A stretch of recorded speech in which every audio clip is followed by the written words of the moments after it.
ودور وحليه الدعادة مركي عيد هايو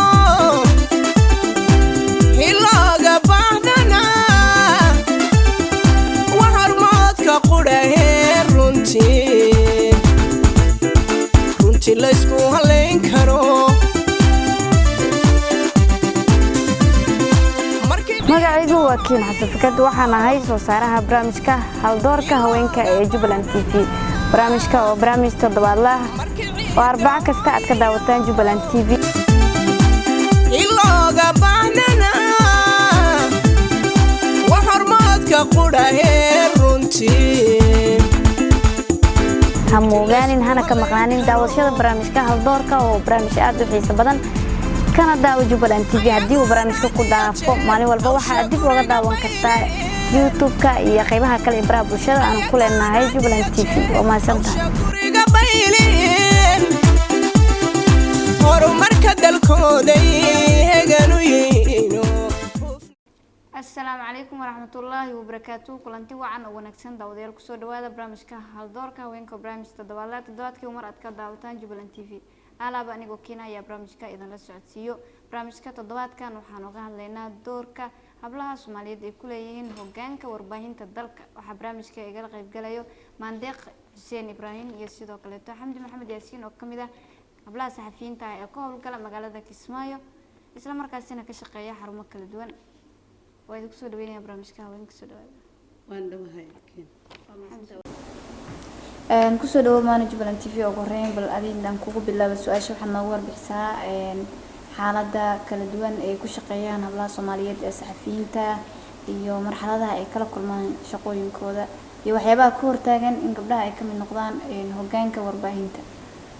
waan mahadsantahay kiin waan ku faraxsanahay maanta inaad halkan igu soo dhaweyso TV-ga Jubaland aad iyo aad aan ugu faraxsanahay mar labaad iyo mar saddexaadba su'aasha ay weydiisay maxay tahay caqabadaha ka hortaagan gabdhaha saxafiyiinta in ay markaas warbaahinada ay ka shaqeeyaan inay ka noqdaan door muuqda iyo waxyaabaha ka hortaagan horta runtii gabdhaha saxafiyiinta marka la yiraahdo waa general ahaan waa haweenkana waa dareemi kartaa duruuf badan ayaa jirto waxaa laga yaabaa gabadha saxafiyadda ah inay wax baratay isku taxaluujisay in ay qoolkar noqoto ama wax ay qabato waxaa laga yaabaa inay shaqooyin ka raadsato TV-yada ama idaacadaha laga yaabaa in ay caqabada ugu horeysa ay tahay ama qaarkood laga yaabo shahaadooyin ama qaarkood loo eego haween ahaan ama istaan ahaan waayo inta badan Soomaalidu maamaha waxaa jirta haweenku macnaha haween wax bartay jika u dambayso ka horta cusriidartu waxay ka bilaabataa dhanka bulshada ama guriga ay ka soo bixisay taa iyadoo ka bilaabato yaa waxaa arkaysaa haddana in ay cusriidii ay wali sii socoto laakiin gabar wax baratay waa bulsho wax baratay waayo saxaafadda markaan usoo laabto inta badan saxaafadda gabdhaha aad bay ugu jiryihiin sababta oo tahay ay ugu yaraan waxay yihiin koo iyaga laftooda isla liida waayo gabadha waxay baratay waxay doonaysaa inay wariye ay noqoto iskuul bay gashay waqti gelisay si ay wax u barato ay wariye u noqoto markay noqotaan iskuulka ay dhameysay jaaniska ay dhameysay bulshada qaarkood waxa ay aaminsan macnaha inay gabarba waxba aysan ahayn oo wariye ay noqon karin wax la yaqaan karin bilitaanka ayadoo hayso haddana gabadha isma soo saarayso oo haddii ay tagi leedahay xarumaha TV-ga waxyaalo fara badan ay jira oo keenayo in ay tayada hoos u dhigto warbaahinadana markaan u leexdana waxa laga yaabaa gabadha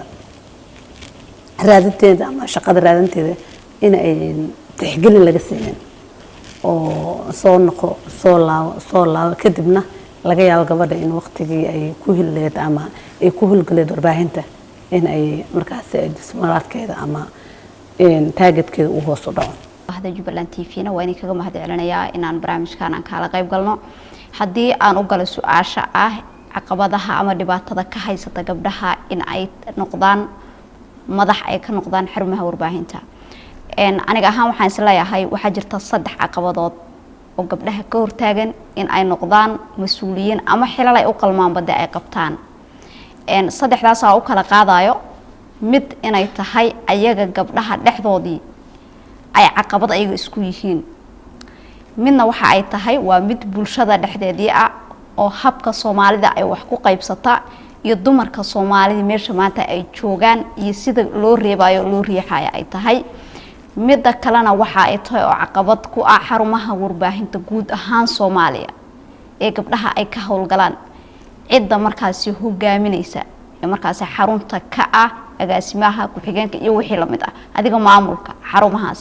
saddex caqabadood baa gabdhaha ka hortaagan in ay gaaraan hankooda ah inay noqoto agaasime ku xigeen iyo maca wixii ka sii hooseeya intaas aan ka bilaabo gabdhaha ayaga laftigooda horta caqabad isku ah intaana maamulna la gaarin bulshana la gaarin sababta gabadhii markay wax soo barato ay soo baxdo ay banaankii timaado ay xarumihii warbaahinta ay timaado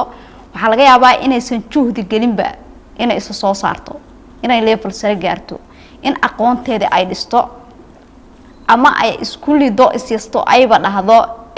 warbaahinta Soomaaliya oo dhan ma lahan gabar ka sareysa ama markay kuwii meesha ay ugu timid ay u imaato dabcan gabar walba ama reporter ay aadayso ama barnaamij tabiya ay tahay waxay u arkayaanba wixii inay tahay wax caadi oo shaqadoodiba intan ay ku kooban tahay laakiin iska ma dhaadhicinayaan qofkan maanta adiga ku hogaaminaya inuu ka aqoon badnayn inuusan laga yaabo dadka qaar oo rag ah oo say doonaan ba ku yimaadeen hogaamiyayaal ah oo xalba warbaahin agaasimiyaalka in gabadha ay ka aqoon badan tahay in ay ka khibrad badan tahay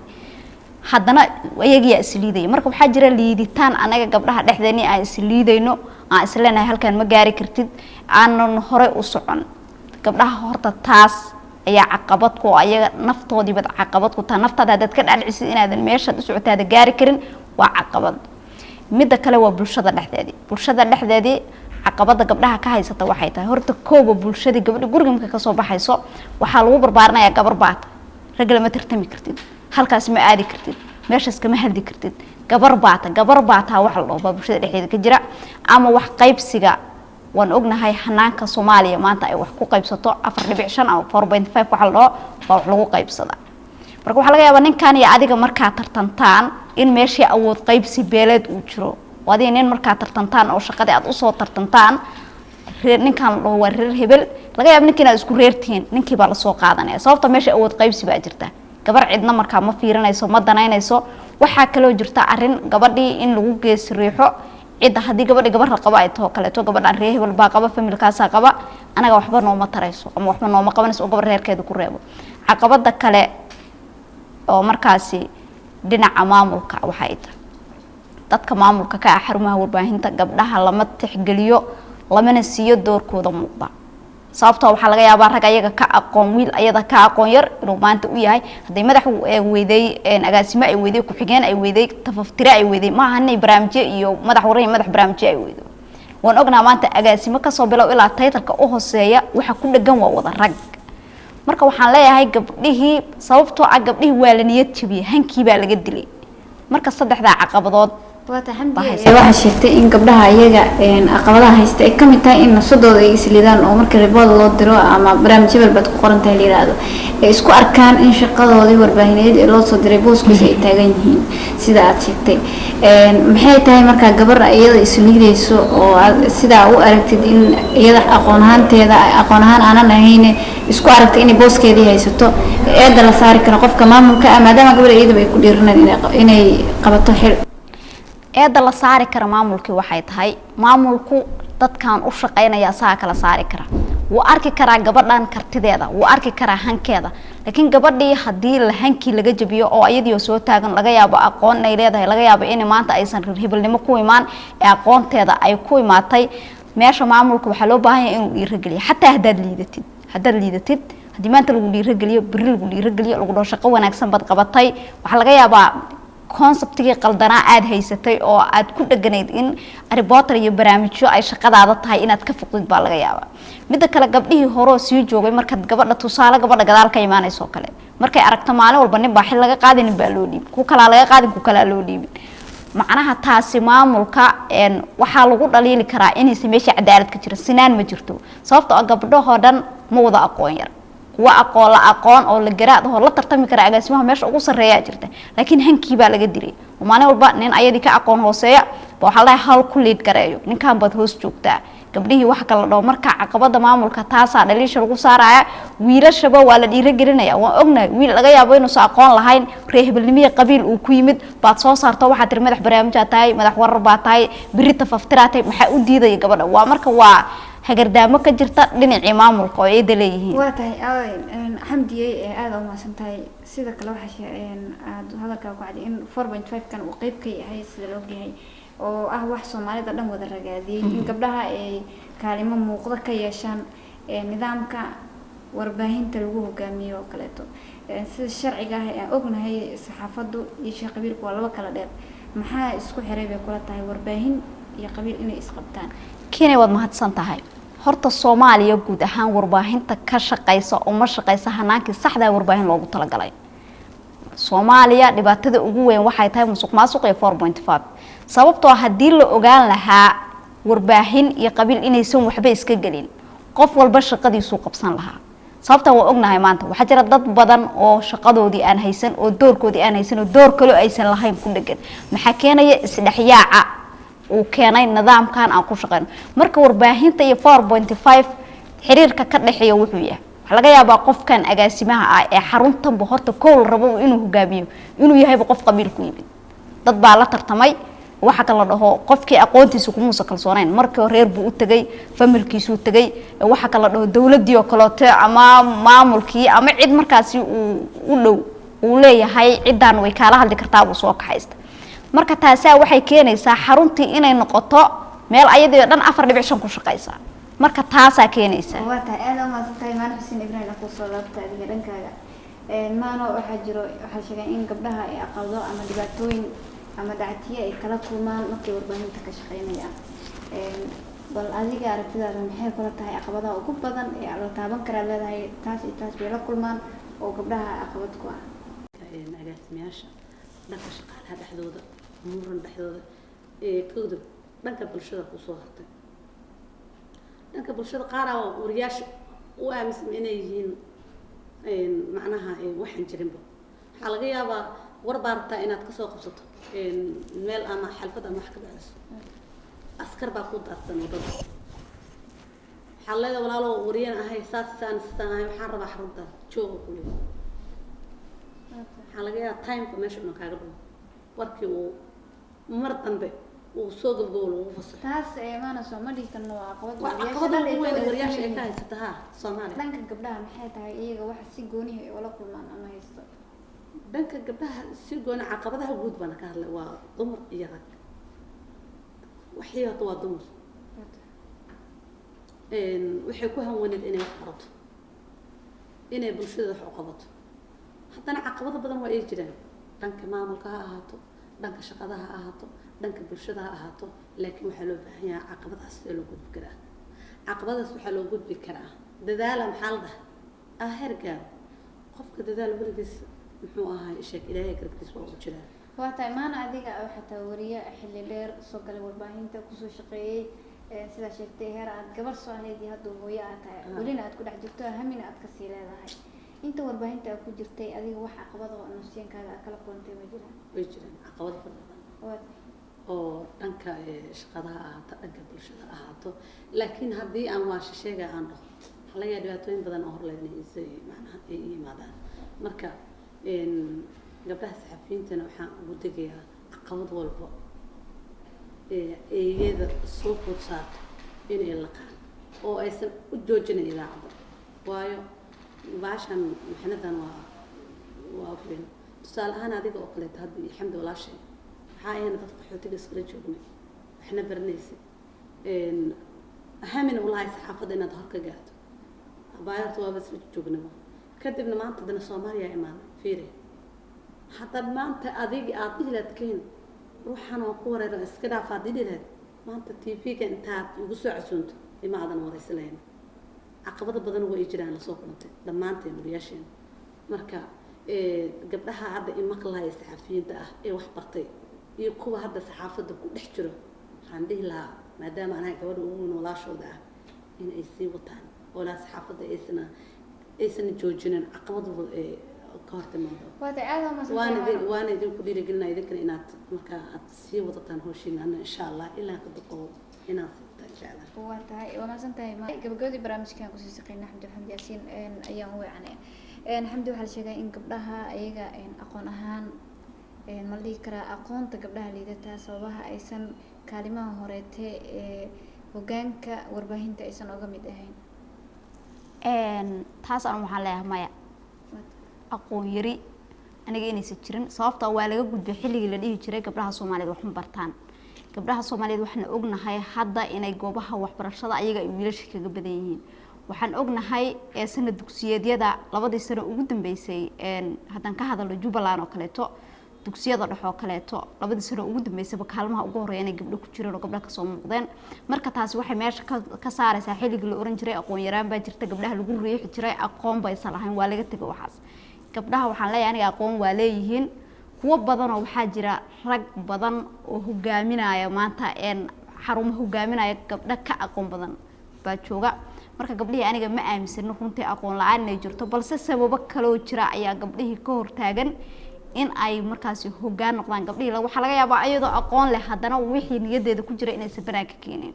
oo aysan ka hadlin sida ay rabto oo aysan ka hadlin sida xuquuqdooda ay u muuqatay oo aysan ka hadli karin inay xuquuqdooda u doodo marka gabdhihii aqoon way leeyihiin dhibaatada jirta waxay tahay aqoontaadi adoo leh haddana waxa jirta kalsooni darro oo gabdhaha qaar waxa haysata kalsooni darro ayadoo aqoontii leh haddana ma soo dhigi karto sida ay wax u rabto iyo waxa ay raadinayso banaanka ama waxay ka xishoonaysaa nin intay hortagto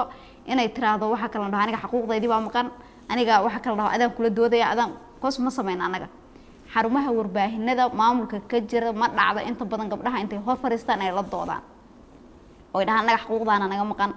anaga xilka ma u qalanaa maalin walba wiil baa la magacaaba ma dhacdo mid kale oo ururada sababta ay uga mid noqonayeen su'aashaasi oo aan jeclahay maana inaad weydiiso hortay waxaa jira ururo gabdho ayaga iska leeyihiin sidoo kale qaranka oo kaleeto Soomaaliya guud ahaan wuu ka jira urur haween ay leeyihiin oo saxaafadooda warbaahin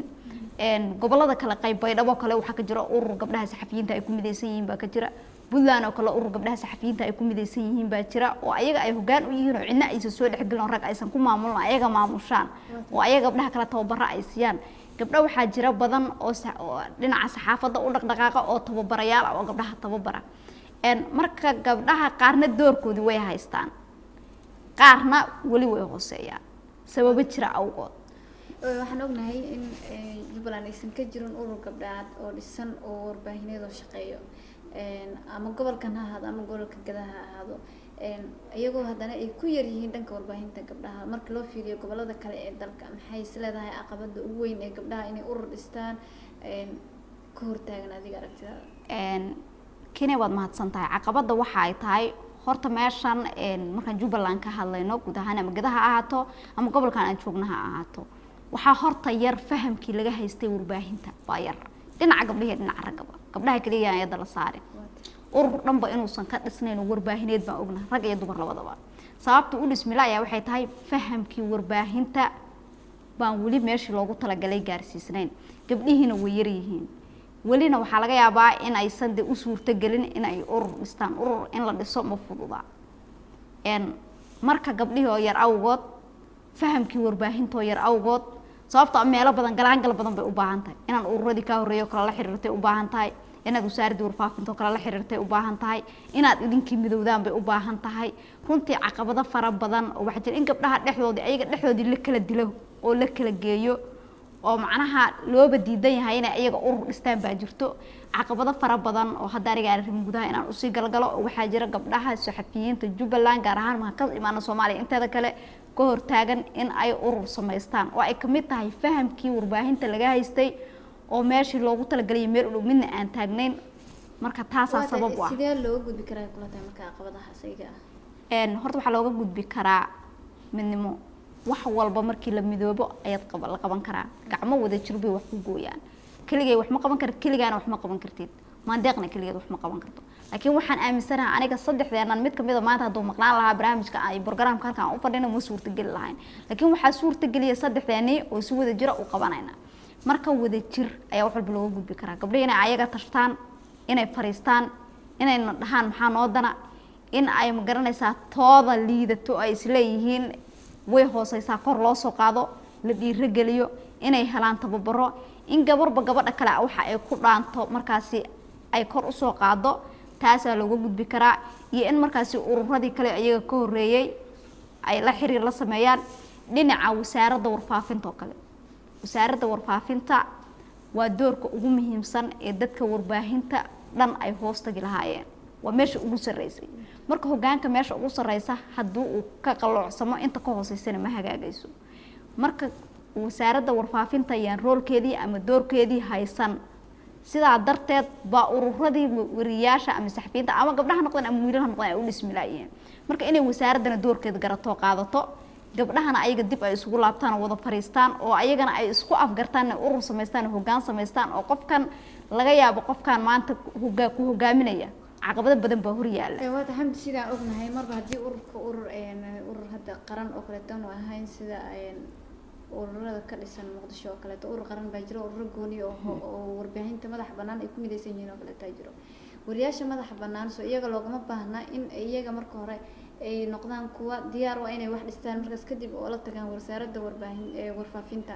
sama jirtaa in wasaaradda warfaafinta ay wariyaasha madaxa bannaan oo la tageen inay iyaga wax dhistaan rabaan oo ay ka hor istaagaan kina waa ognahay horta wax madax bannaan iyo waxaan madax bannaanaynba meeshan wariyaa la wada yahay waan ognahay xarumaha warbaahineed guud ahaan Jubbaland ka shaqeeya way yar yihiin sidoo kale wariyaasha xarumaha sida tooska uga shaqeeya marka la fiiriyo wariyaasha banaanka jooga ama saxaafadda intay soo barteen banaanka la fadhiyeen ama ma garanaysaa meelo kale field report ha u ahaadaan banaanka iyo gudaha inta xarumaha joogto marka la isku fiiriyo inta banaanka joogta badan waxa jirta isku dayo fara badan oo la sameeyo oo gabdhahana ay goonidooda u sameeyeen wiilashana ay goonidooda u sameeyeen gabdhihi wiilashana inta isku tageen ay wada jir u wada sameeyeen oo ilaa hadda suurtagal la marka aniga meesha kaliya aan isleeyahay sartu way ka qoonsantahay ama wax bay ka suurtagal la yihiin waa wasaaradii sababta wasaaradda haday dadkan inta isugu yeerto midda kale waxaa jira ma jira xeer sax ah oo xeer hoosaada oo wariyaasha saxafiyiinta reer Jubbaland ay ku midaysan yihiin oo isku dhan u hogaamiye ma jiro xeerkii baa qabiya marka xeerkaas oo aan la dhameystirin waxba lama qaban karo wasaaradda oo aan doorkeeda qaadana waxba lama qaban karo waata aad ma santahay mandeeq sheena soo laabto mandeeq adiga sidee kula tahay in caqabadahaas haysto gabdhaha saxafiyiinta inay hogaanka ka mid noqdaanba ay ku gaari karaan ay kula tahay loo gudbi karaa waxaa loogu gudbi karaa walaashay aad mahadsantahay kiin waxaa loogu gudbi karaa horta inay gabdhaha saxafiyiinta meel kasta ay joogaan ay midoobaan gacmo wada jir ayaa wax lagu qabtaa marka iyaga ay midoobaan ayaa ay horumar u bilaabi karaa waayo haddii ay qof walba midna inta u jeeseen ka kale inta u jeeseen ka kale inta u jeeseen midooba jira waa ma qof walba asaas la quman marka waxaan dhihi lahaa aniga in ay gabdhaha midoobaan ay sameeyaan kulan joogto ah oo ay kaga hadlayaan arrimahooda ee saxaafadeed ay kaga hadlayaan tii maanta xanuunsan tii maanta aras galayso tii ay horta iyagoodaan had cid iska warqabto tii xanuunsan iyo tii cid iska warqabto nin walba meesha jooga ka dhaqaaqa wayna badan yihiin marka aan waxaan dhihi lahaa wasaaradda haday maqlayso in ay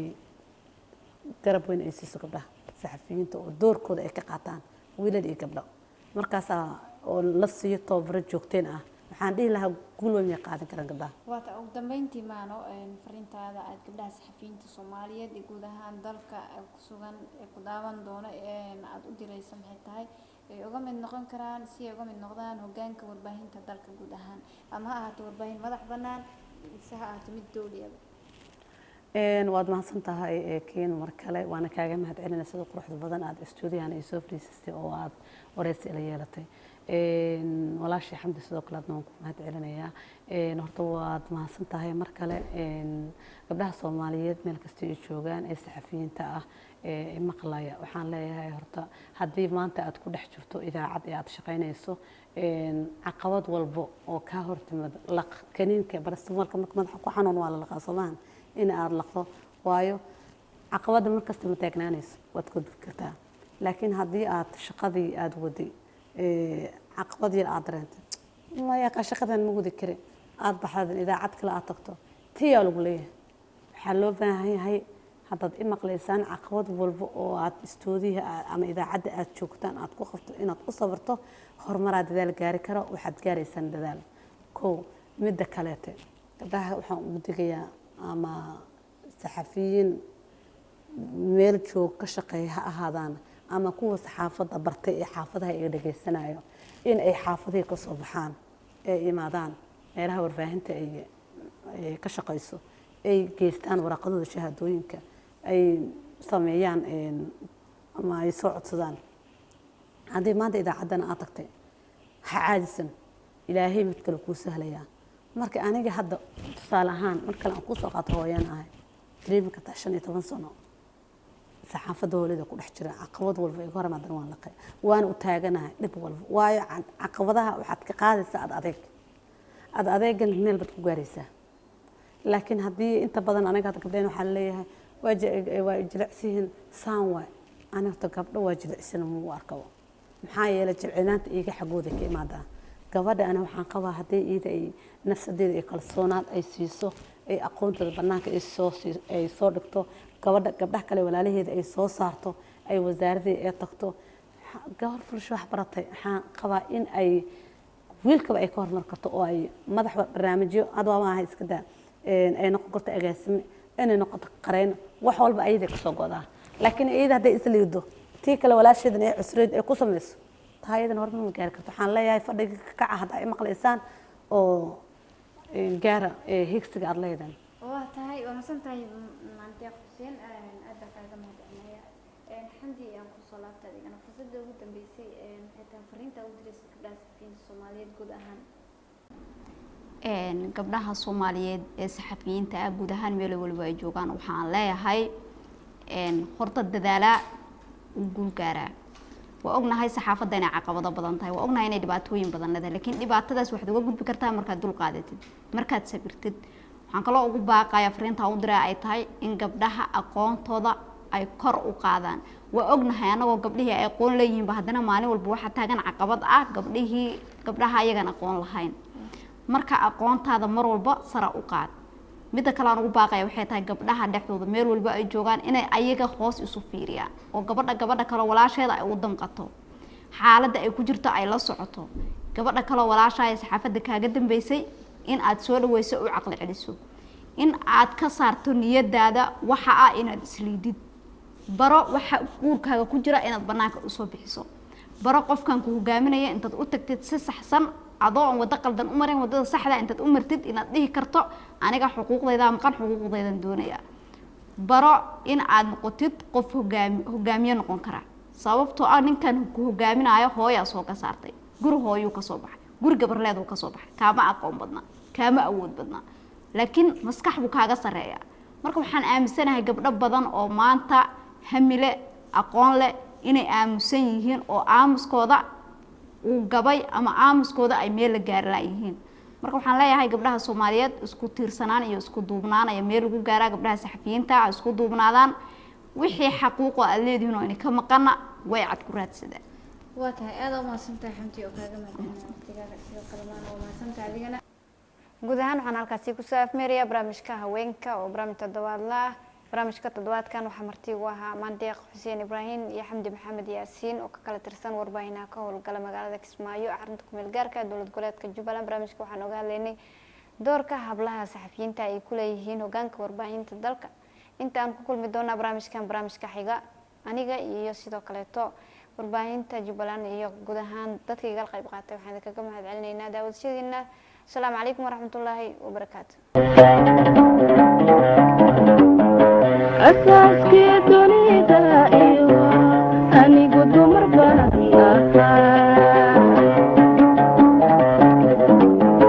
ورشدي آدمي خذك مرشان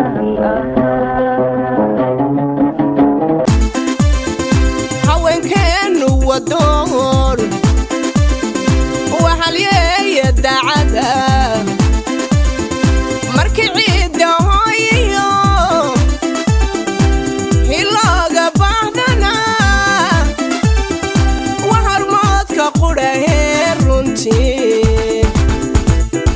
runtii la isku halayn karo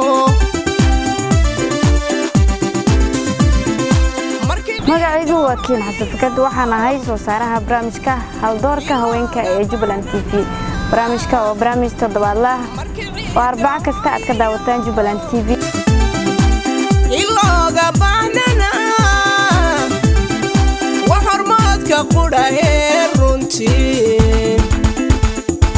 hamogaanin hana ka maqnaanin daawashada barnaamijka haldoorka oo barnaamij aad u xiiso badan kana daawo Jubaland TV haddii uu barnaamijka ku dhaafo maalin walba waxa dib uga daawan kartaa YouTube-ka iyo qaybaha kale ee baraha bulshada aan ku leenahay Jubaland TV oo ma santahay